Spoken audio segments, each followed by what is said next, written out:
Good afternoon and welcome to your weekly medical town hall here at Takata 2, the center of the aerospace testing universe. If you are tuning in for the very first time, I am Gwendolyn Foster, your medical group commander. And with me I have Captain Lankert, our public health officer, Captain Vrooman, our diagnostic and therapeutic flight commander, owns all ancillary services, Captain Gordon, who is our psychiatrist, and my right-hand woman, Chief Bradley. As always, we want to answer your questions. So as you see that number go across your screen, please do not hesitate to send your questions or comments to us. And with that, I'm going to turn it over to Captain Lankert for an update on our current situation. Captain Lankert. All right, good afternoon, everyone. I hope everybody had a great, safe, and healthy long weekend. Kind of taking some of those tips that we had briefed last time. If I could have the slides be put up, please. We'll get right into this. Okay, so these are going to be your slides for this week. What I really want to highlight are a couple of updates for the state of California on your top right corner. A lot of counties are starting to reopen their hair salons, barbershops, some of those more ancillary services, and you'll see that start to be much more impactful close to home as they get more and more authorizations. There are some counties in California that have been really had gotten approval to open up quite quickly, actually, due to all their plans they have in place. There have been some elevated concerns both at our level and at the World Health Organization level and basically at the federal level as well about some of the behaviors we saw over the weekend. I know a lot of people have seen some of the photos that have been circulating on social media in regards to like the Ozarks and different like lake and water recreation areas that have had a large amount of people that weren't social distancing or wearing any sort of mask protection and doing a lot of the stuff that we briefed that you should be doing. So right now we're kind of watching very closely, us and a lot of the local health departments as well, to kind of see if there are going to be any fallouts from that. But just want to keep foot stomping, keep doing that social distancing behavior, keep doing that hand hygiene, and basically playing by those rules. And that's how you can keep yourself and the community and your family safe during these times. So on a somber note, California did just set their highest one-day record for positive cases back on 25 May with 2,565 cases. So though it might seem like we're kind of stabilizing, there's still some stuff happening outside our gates. So that is currently the record for the most amount of cases in one day. So we need to keep that in mind. Around the United States, we're basically about to hit that 100,000 deaths mark. According to a lot of resources, we've already hit it. It's just the CDC hasn't reported for today. So we've officially hit that big bad benchmark for deaths, and then cases continue to climb just at a lesser rate. Just to highlight that bottom left-hand corner, what I really wanted to talk about is this is the current age distribution for about 1.3 million of those cases I just mentioned. As you can see, it grossly hits the 18 to 40 and that kind of, and then up to middle age category as far as who's actually getting sick from this. You can see that the 65 plus people don't actually have as many cases, but again, they get much more impacted by coronavirus disease than the younger people. And we hear about that in the news, but this is really putting into perspective that the people that are actually getting the disease, that are transmitting it, tend to be in those younger age groups, which is why we need to work so hard to protect everybody, to protect those vulnerable populations. So those people with uncontrolled comorbidities, people that are older, immunocompromised, all that. That's why. It's because the healthier population are the ones that are basically the reservoir for this disease. So that's basically what I wanted to hit there. So next slide, please. All right, and this is just your local picture. On the right, you'll see the governor's stage opening plan, essentially. So that's what you'll kind of see the logic go with when you read the news as far as the state of California. In the top left corner, that is going to be everywhere outside of outside of our gates in our local community. So it's going to be Tehachapi, Palmdale, Lancaster, a couple other places that are right there. It does not include LA County. They're kind of their own beast. But as you can see, our cases, and this is averaged over 7 days per day, have remained relatively stable, so we're not getting significantly worse, but we are remaining consistent. We haven't seen that downward trend yet.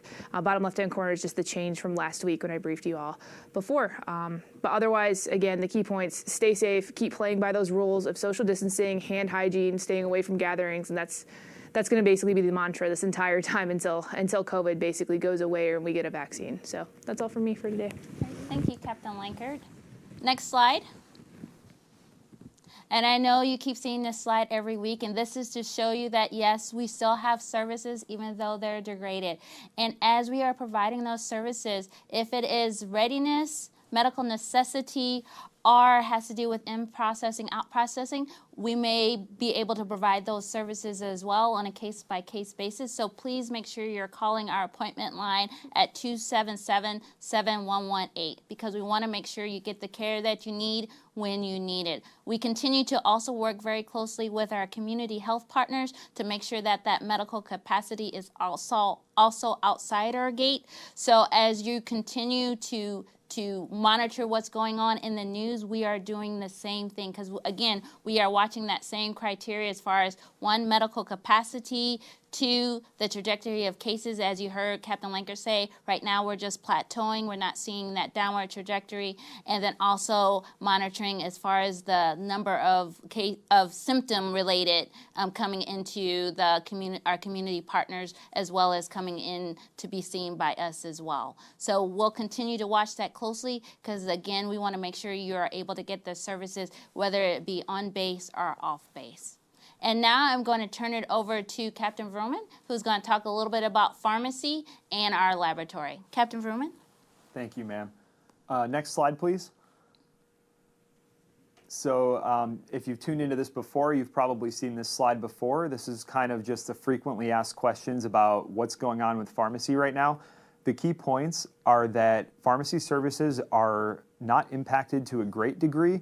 The biggest impact to our patients is who is able to physically access us. So if you're in one of those groups, usually retirees who do not live or work on base, but anyone who's only able to reach us on Wednesdays, that's about half of our patients. So in order to promote physical distancing, we have modified our procedure a bit for if you can only reach us on Wednesdays, we're going to need you to give us a call by no later than noon of the prior Tuesday and schedule an appointment. And we're actually going to have curbside pickup. So it's basically a drive-through but outdoors so that you don't have to get out of your car and come into the lobby with a bunch of other people. Now, the other important side to that is for anyone else. So if you have access to the base Monday through Friday, we are still open. We're there 7:30 a.m. until 4:30 p.m. You are not restricted from accessing us. You don't have to only come on Wednesdays. You don't even have to make appointments. So if you can get on base, you can come right on into the pharmacy and use us just like normal. The only difference for those folks who can get to us every day is that we are restricting same-day fills on prescriptions because we're down to skeleton crews for our response to keep our personnel separated. We're just trying to ask that you ask for refills or new prescriptions at least a day before you actually need them to give us time to get those ready. You can leave the slides now. Back to camera. So I don't have a slide for lab because this is a rapidly changing situation, but I know that people are going to have questions about being tested for COVID-19. We do have the capability here at Edwards in our own laboratory to do tests for it.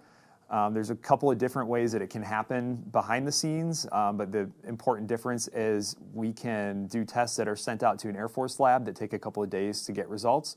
And then we also do have limited capability to test right here inside our own laboratory. That is limited by supply, though. So the bottom line is you're going to have an order from your provider in order to get tested at our lab. So when it comes to COVID-19 testing, we don't offer walk-in on-demand testing. It does have to be ordered by your provider. So they will make the determination of which tests to order and how to triage that. Now, as far as any other lab services, you probably noticed a couple slides ago that lab is green. You can still do all the same lab things that you always could. Just the only thing to note is if you are one of those populations affected by base access at the gate, if you can only get to us on Wednesdays, just make sure you make it on Wednesday because they'll turn you away on the other days. Thank you, Captain Vrooman. And now we're going to turn it over to Captain Gordon, who's going to talk a little bit more about mental health and resiliency and also some mood food. Captain Gordon. Thank you, ma'am. Thank you, everyone, for having us, and thanks to the staff here at Public Affairs. They always do a great job at getting information out and helping us make sure that everyone is aware of what's going on, even during today's time. So I want everyone to know that May is Mental Health Awareness Month. It's been Mental Health Awareness Month since 1949, so that was a long time ago. It wasn't really declared that until later on, just because it needed a lot of advocacy, a lot of stigma to break through. So the founder was Clifford Whittingham Beers. He was a patient himself and was actually institutionalized for 3 years for having major depressive disorder. Now, times have definitely changed, right? And so the hospitalization part is very infrequent unless there's a huge safety issue. But the stigma is still alive and well out there. And so if you are thinking about, and I've heard it many times, about what coming to mental health here on the base will do to your career, your marriage, or you as a parent. How will that affect you parenting your kids? I want you to change that focus and think about what it will do to your career, what it will do to your marriage, what it will do to you as a parent if you don't seek mental health. Things will creep up. They will get real heavy, really get burdensome, and try to drag you down. But you're bigger than that, and I want you to feel comfortable coming and talking with someone, especially as a saying goes, if your life has just been a hot mess express lately. We all go through those times. We all go through those challenges where we try to deal with it alone. And I will say that I have failed many times personally doing that. So there's strength in numbers. So please reach out to our clinic here at 277-5291 if you would like to talk with somebody, if you're having a difficult time adjusting. I know, like for me, information fatigue. I was talking with Captain Lankert coming in.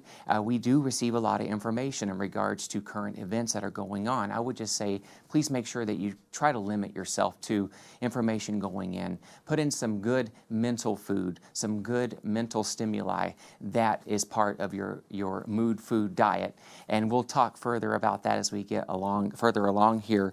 But I want everyone to realize that we all go through stuff and that there are avenues for you to take to make sure that you're not going through it alone. So if we can go ahead and review the slide that we put up last time, and it's basically talking about maintaining resiliency during this difficult time, but not only during this time, but you can always use this skill set when times just get tough and life just isn't going the way you would like for it to go. So take a look at these, and there are some good tips on here. I utilize them, I'm not going to lie. So you got to take care of yourself, which means you need to eat well and you need to continue to exercise. And I had harped on running last time I was here, and guess what? I'm still running like Forrest Gump and getting outside and getting some fresh air, but be careful. It's hot enough to choke a bug out there right now, so just be careful. Stay hydrated if you're getting out there and exercising, and also utilize the positive coping strategies. They're really going to go to bat and work.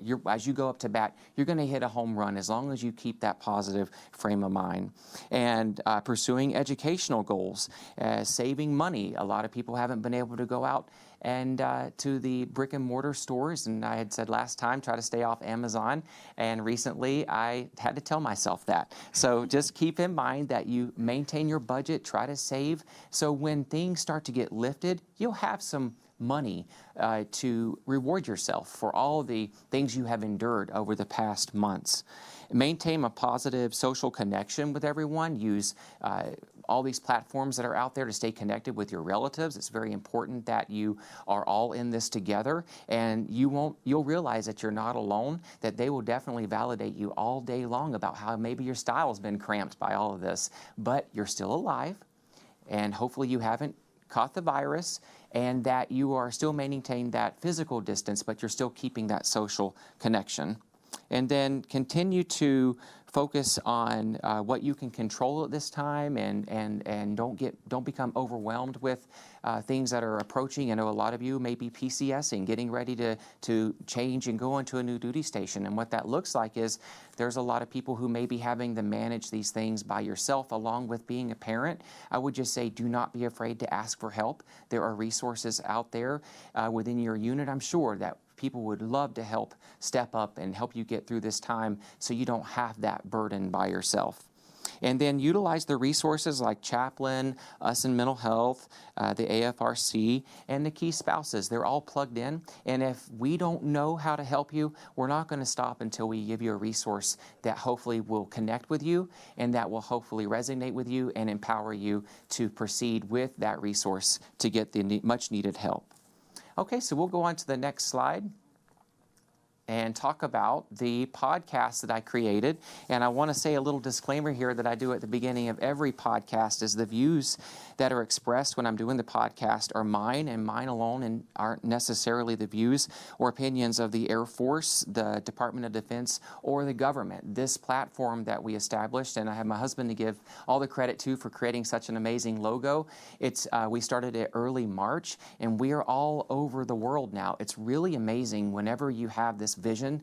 Take that chance and go for it. You never know what the outcome is going to be and the impact until you actually just take that huge step of faith and make it happen. So this podcast is just a positive, motivating podcast.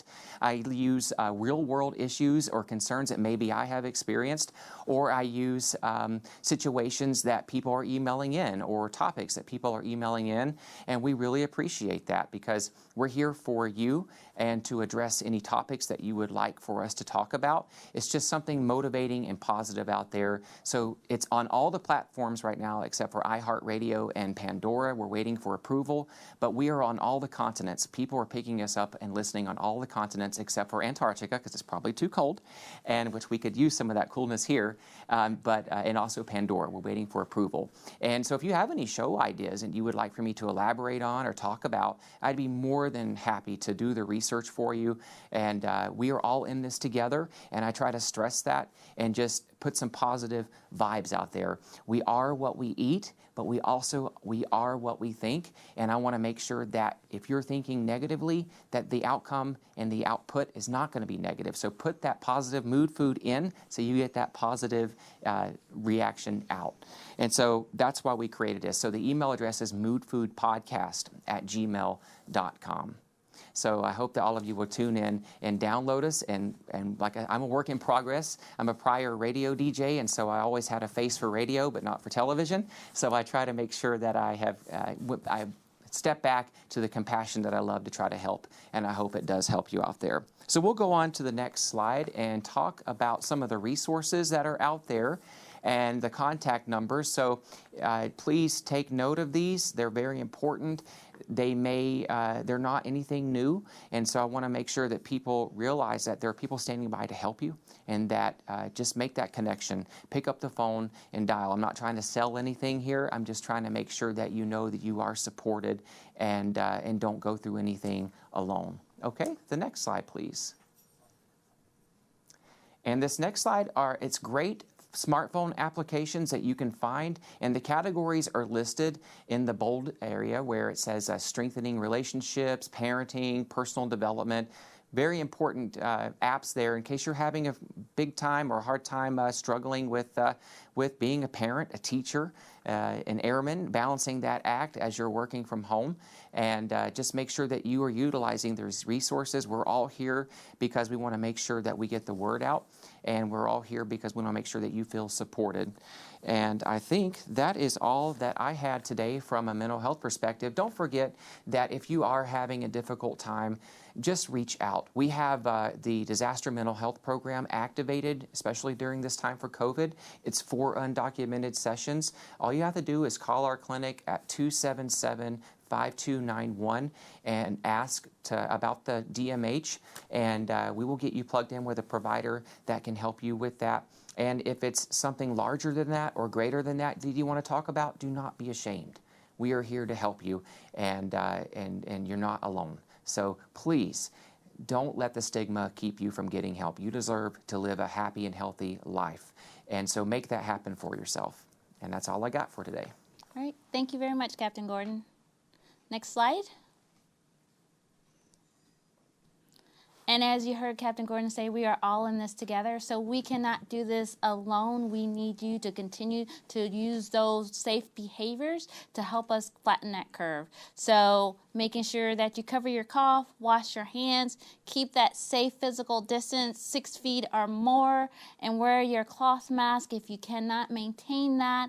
And as always, call us if you need anything, especially if it is COVID related. We want you to call our appointment line so that way we can make sure you get the care that you need, because we are still here to provide that trusted care anytime, anywhere. So now I'm going to turn it over to my right-hand woman, Chief Bradley, for your questions. Chief.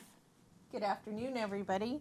Today on our panel, we have Colonel Foster, our Med Group Commander, Captain Lankard, Public Health, Captain Gordon from Mental Health, and Captain Vrooman from our Diagnostics and Therapeutics flight, which covers pharmacy, laboratory, and radiology.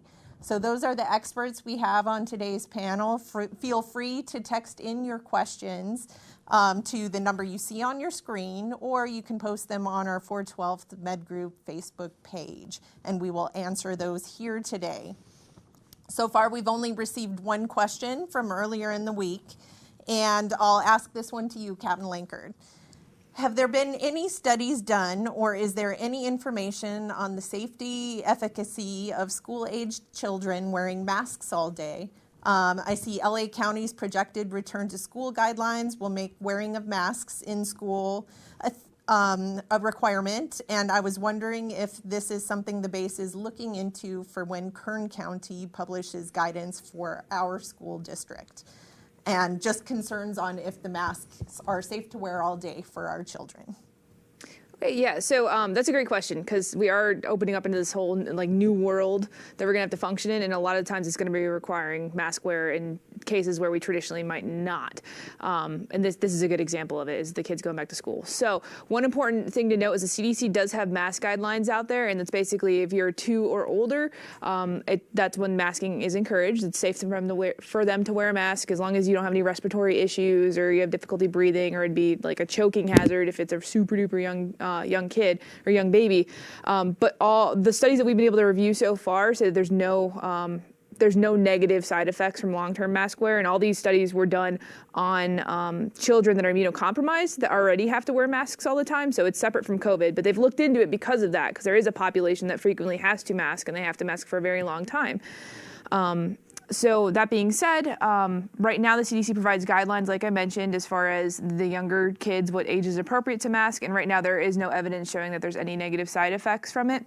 Granted, the policies each school or each county enacts are going to be specific to that policy. So one school might require it. It might be a big state order that requires. So that might vary depending on what school you're at. And obviously, you always want to encourage following the local policies, following that school district's policies. But right now, as I mentioned, there's currently no evidence that shows that there's some negative side effect from wearing masks based on those other studies that have been done on the immunocompromised kids. Thank you, Captain Lankard. Okay, we're still waiting for some questions to roll in, so please text those to the number on your screen, or again, post on our Facebook page. We're monitoring both so we can answer your questions. I was hoping, Captain Vrooman, could you share again for the policy for somebody calling in to make an appointment? What number should they call in order to pick up their pharmacy meds on Wednesday? All right, so in order to make an appointment for pharmacy, you can get to us a number of different ways. If you call the main appointment line, there is an option that will transfer you to pharmacy. You can also call the pharmacy directly at 277-2052. And also, if you're calling in the refill line, you've probably noticed now there's a message in the front telling you to ignore the time that it tells you your prescriptions will be ready if you're restricted to only access the base on Wednesdays. After you call in your refills, if you wanted to, you could actually call back that same refill line and go ahead and push, I forget what the exact number is, but you'll hear it on the menu to get through to pharmacy as well. Thank you, sir. And we'll go ahead and post that number when we post our FAQ. Just as a reminder, we do usually the day after or a couple days later, we will post all our questions and answers from every town hall on our Med Group Facebook page. So you can always look back at that, or we keep the videos posted on YouTube, Facebook, and you can go back and review those. Here's a question. Does the Med Group have a set date to open? May 11th has come and gone. So this one was, May 11th was really never a date where our doors were ever set to open. May 11th was only the day that the SecDef had originally pushed his stop movement guidance out to. And that, of course, we know was extended. Our Med Group really is going day by day right now to look at our operations and see what services we can open back up, but our doors have never really been shut. We are doing a majority of our visits virtually first, and then there's still a need where we might need to see you for acute care at the curb, where we'll take care of you while you're in your car. Or if you need to come into the clinic and you're relatively healthy, we can get you seen for preventive needs if that need for face-to-face is there. I may have covered a lot of this, but Colonel Foster, I'll turn it over to you just to add on. No, just to, thanks, Chief. It really is, our doors are open. It's just the way that we are providing that care. As you heard Chief say, a majority now is virtual. So when you call our appointment line, you're going to get a virtual appointment first. And then based on your concerns and what's going on with you, that'll determine if we need to do that face-to-face. And that face-to-face may be that curbside service that Chief was talking about, or it may be where you actually come into the facility. Everything we're doing, again, is to safeguard you and protect you. We want to keep you healthy, as well as we want to keep those around you healthy. Thank you, ma'am. And just a note, too, that some of our viewers may not know, we've consolidated all of our medical assets from both the Flightline Annex and our main campus into one location so that we have the ability to do 3 separate teams. So we basically have a acute team that is there to see any kind of immediate needs, anybody that may have COVID-like symptoms. And then we also have what we call a clean team that is seeing people for their preventive needs, all in separate areas. Like I said, that acute team is going to see you curbside. The preventive team, yes, you know, if you're not experiencing any symptoms, you can be seen indoors or again virtually. As it always starts out. And then we also have a team who is off shift so that these 3 teams never contact each other, so that if for some reason any of us were to get sick, we would still have the personnel there to support you. So that's one of the things that our medical group is doing to keep you, our valued patients, safe. Okay, we haven't had any questions come in yet. I know there's always a lot of questions, concerns about how to really safely travel now that our bubble's a little bigger. Does that mean it's safe to go out? Captain Lankard, can you expand? Yeah, that's an excellent question. Actually, something I wanted to touch on at some point, because as things are opening up, as the summer months are going on, there's more travel, there's more desire for travel. Other places are opening up as well. Like Disney is considering opening in a super limited capacity, things of that nature. So one thing to really keep in mind that throughout all of COVID, your own protection is literally a personal responsibility. So just because these places are opening up, just because they say, oh yeah, now we can see this many people here, it doesn't mean that it's necessarily a good idea to go to certain places. So like say a place like Disney does open up or some place that you want to travel to with the family. You got to make sure you still follow all those, the physical distancing rules, the hand hygiene, do you really want to go in an area with a large gathering of people like the Ozarks, like I mentioned earlier? That's all going to be a personal choice because there will be a lot of choices coming out here really, really soon as the United States starts to really relax restrictions. But it really does not change the shape, nature, and rules of the disease. So if you are traveling, if you're going to go to LAX or someplace like that, make sure you minimize hanging out in high congregation areas of the airport. Make sure you minimize your time in the airport. Make sure that when you're traveling, I believe the airline policy there is to wear a mask. At the same time, recognize that there are going to be some risks associated with traveling depending on how you're doing it. If you're sitting on an airplane, even if you're wearing a mask and it's about an 8-hour flight, that's a lot of time for you to get exposed. But if you're driving in a car and you're taking a road trip to like a national park, that's obviously much, much safer. So again, during this time, it's all going to really, really rely on your own personal responsibility to take care of yourself, take care of your family members, and really, really prevent this illness as a small subset of the population from family to family. Because like I said, there's going to be things that open up. There are going to be opportunities to go do stuff. And just because they're open and just because people are saying, yeah, that's okay now, it doesn't necessarily make it the safest idea. So please make sure you keep yourself informed. If you have any questions, reach out to your provider, reach out to public health resources. But right now, just continue to be cautious and try to travel in a way that minimizes that contact with other people, that isn't taking you to a hot spot or a place where there would be a lot of transmission, like those heavily trafficked areas. That's basically, that's the overarching rule. So still follow those rules. If you do that, you're most likely going to travel in a means and in a way that's that's much less of a risk for you and your family. Thank you, ma'am. I'd also like to point everybody to a reference that's out there, especially for our uniform wearers. If you go to www.edwards.af.mil, there is a COVID-19 link where all of the base directives, kind of guidelines, policies are posted there. And they include things like our local area guidance, some of the travel guidance, quarantine directives. Those kind of things are out there, easily accessible on that COVID-19 link on the Edwards homepage. So I know that's where I point everybody to first anytime I need a question answered. I just want to pile on a little bit. As you are looking at those activities with travel, any activity that you're going to do, especially in these times and that alarm fatigue, because you're so excited that you're able to go out and do something you haven't been able to do for months, still do your own risk assessment. Is this something that you really should be doing? Have you received enough sleep? Are you prepared to do it? Do you have the skill set to do it? So please keep all those things in mind, because regardless of the activity, we want to make sure that you're able to do it safely and that you stay healthy throughout it. Thank you, ma'am. Okay, we had a question roll in. What can we expect long-term for the future of COVID, years down the road? Has this shown any needed areas of improvement for future pandemics? Well, I will take that a little bit, Chief, and then I'll pass it on to Captain Lankard, because we have been asking ourselves that same question.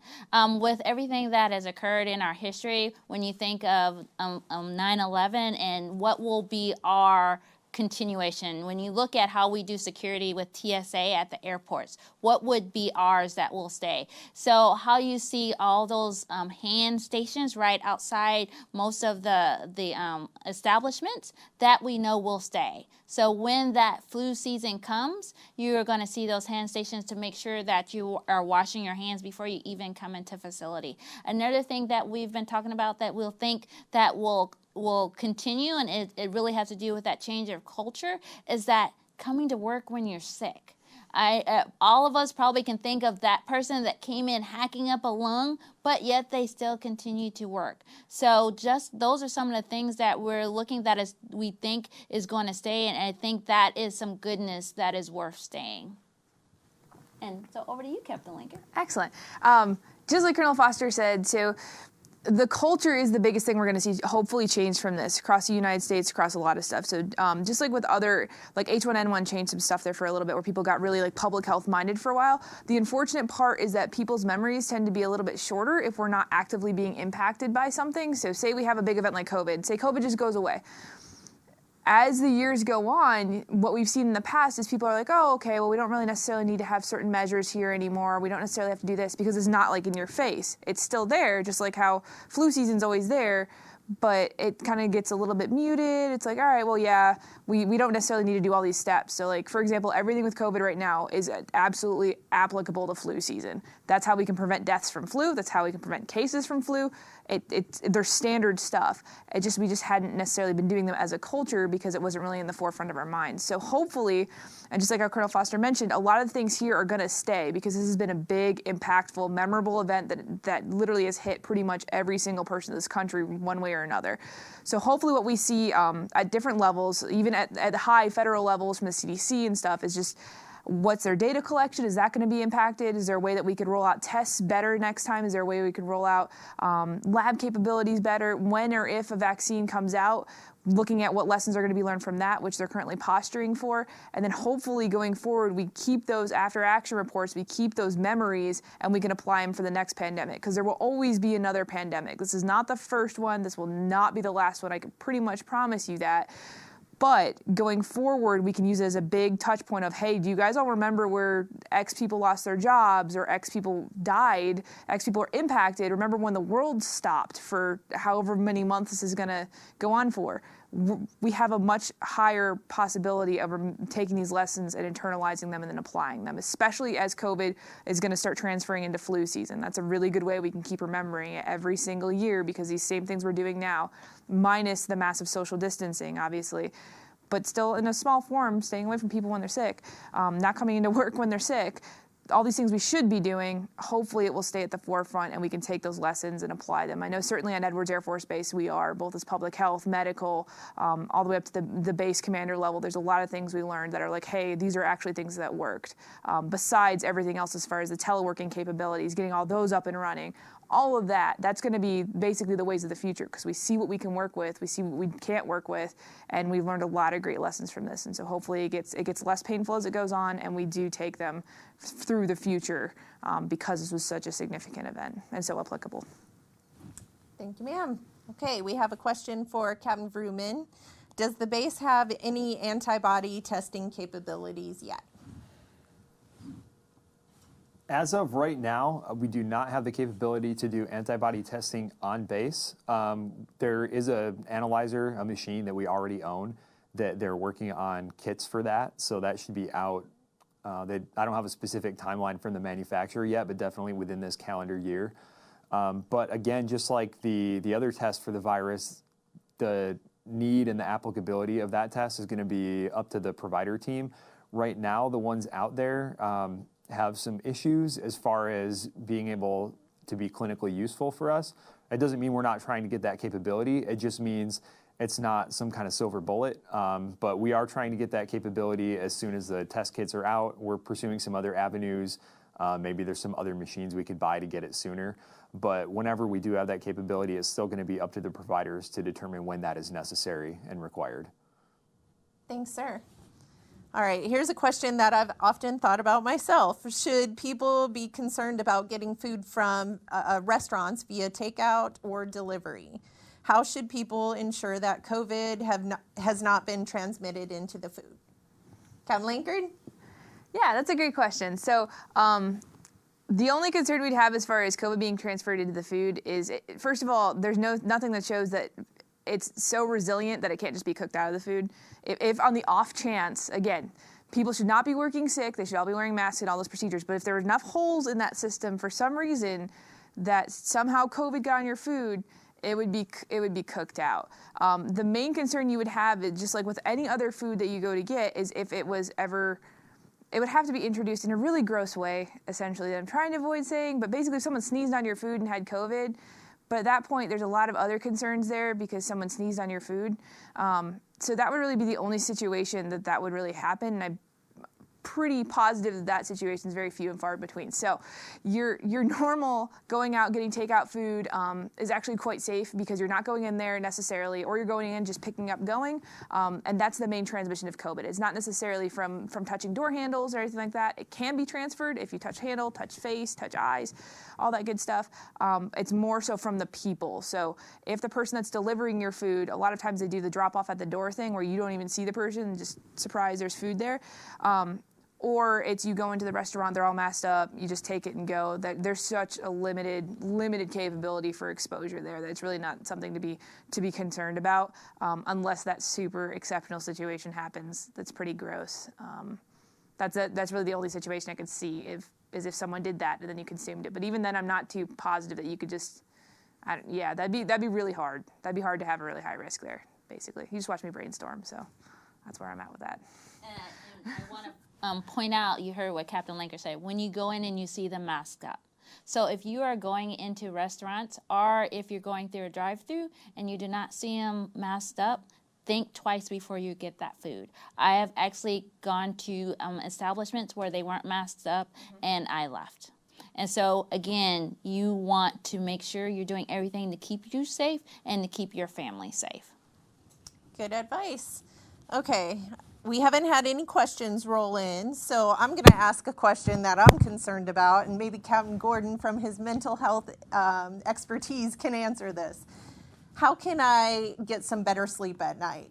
We're working hard right now. There's a lot on our minds with COVID. How can I turn that off, shut it down, and get some Z's?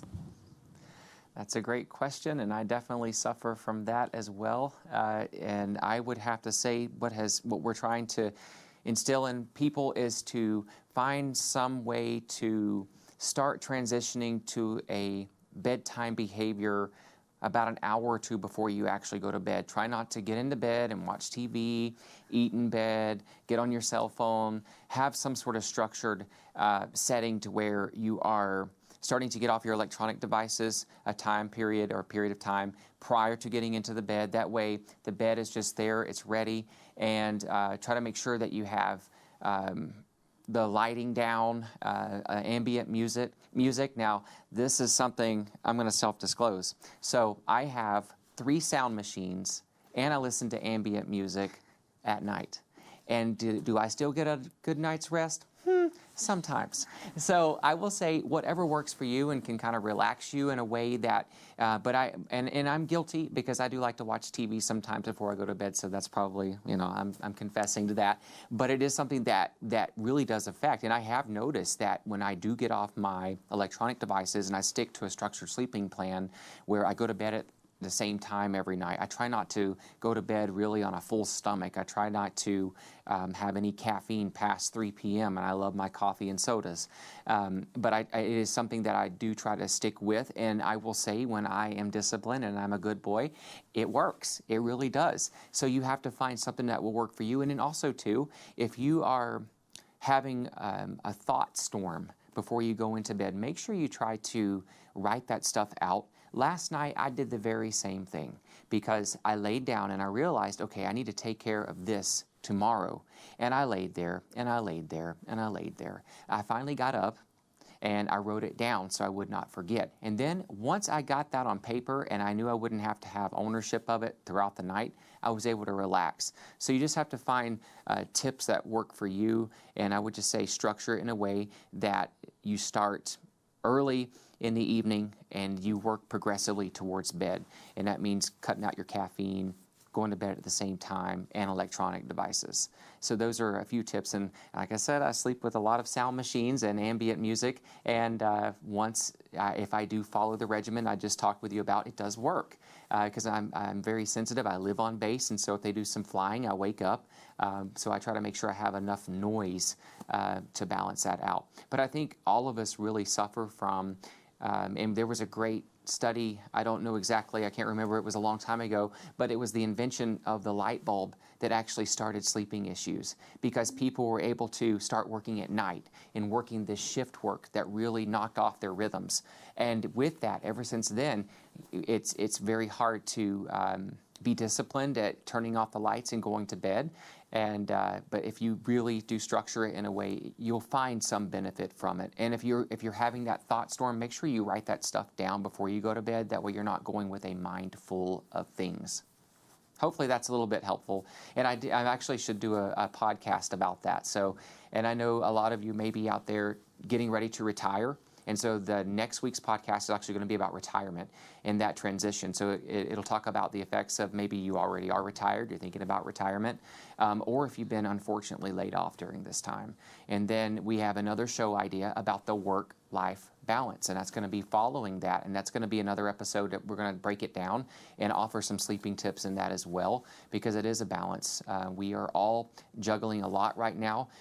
Every day seems like there's some new information coming down the pipeline, and we're not sure how to react to it other than just go with the flow.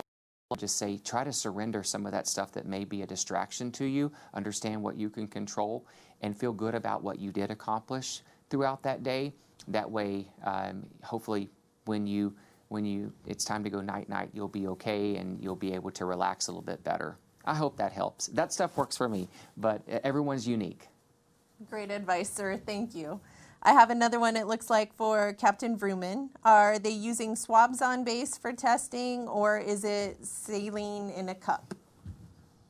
All right, so that's a great question. So I kind of alluded before that behind the scenes there's several different ways that we can send the test out. There's a couple different labs. We've got actually two different machines that we can run tests in-house. So it varies is the answer. There's some of the tests we can do either a swab or a nasal wash. In viral test media is what it's called. There's others where they'll only take one or the other. And then there's even others still where they only want what's called a dry swab. So it actually depends on the test, and the lab is working with the provider team so that they understand what they need to do to collect samples for different types of testing. Thanks, sir. Okay, and with that, that's our last question. Colonel Foster, back to you. Alrighty.